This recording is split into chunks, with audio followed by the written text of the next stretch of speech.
Immigration is often celebrated as a new beginning, but for many newcomers, it also brings a silent grief that no one talks about.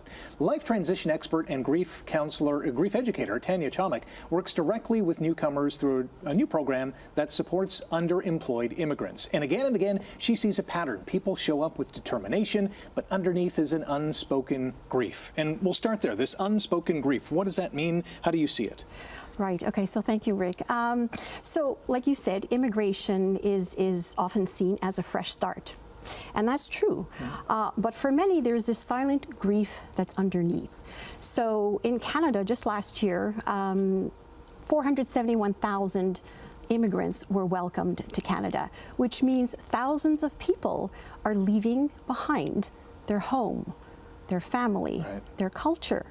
And so leaving that behind comes with really big, challenges. So what happens is they come to Canada and there's an expectation that they have to, really come at a fast pace. They've got to create a life here for themselves. So what they've left behind is kind of hidden. No one really talks about it. And they're grieving that past.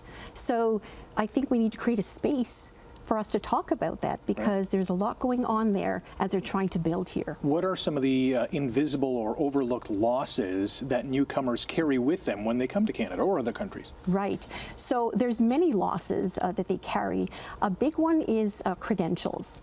So, doctors and lawyers back in the country where they came from, it's not recognized here in Canada. So it's losing their professional identity, and that's huge.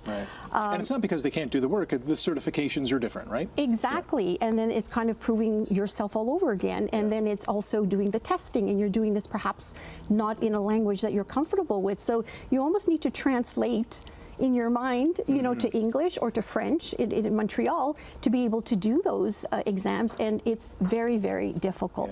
Plus, there's that separation of, leaving their traditions, their culture, and so that, also has a big play. And not being able to express yourself fully.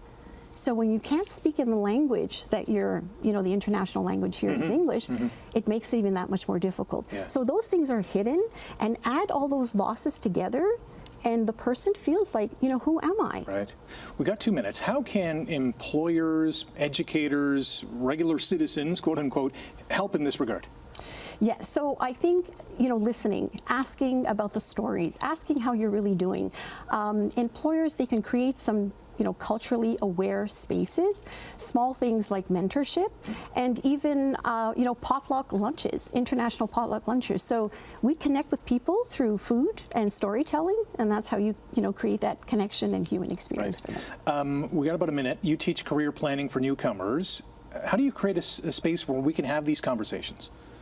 Right. So what our students do in our class is that I have them create digital images of their vision and their career. And then they present that in the classroom. So everyone gets to hear, what's important to them, where they want to go, what kind of life they want to create here. So there's that support, and it gives them a chance to speak up, because it gives them that confidence in terms of owning what they want to achieve. That must be a real eye-opener for many in that classroom. It's a real eye-opener, and honestly, it's a beautiful experience because it motivates them to get up and to share, and so many of them thank me to say that this was such a great experience, and then they all start, supporting each other. Oh, I didn't know you wanted to do this. I didn't know you wanted to go in this space, and so it creates a beautiful community within the community. Amazing stuff. Thank you so much for coming in this morning and continuing this conversation. All the links and more information on our website, chch.com/morninglive. Thanks again. Thank you. That was awesome. Thank you.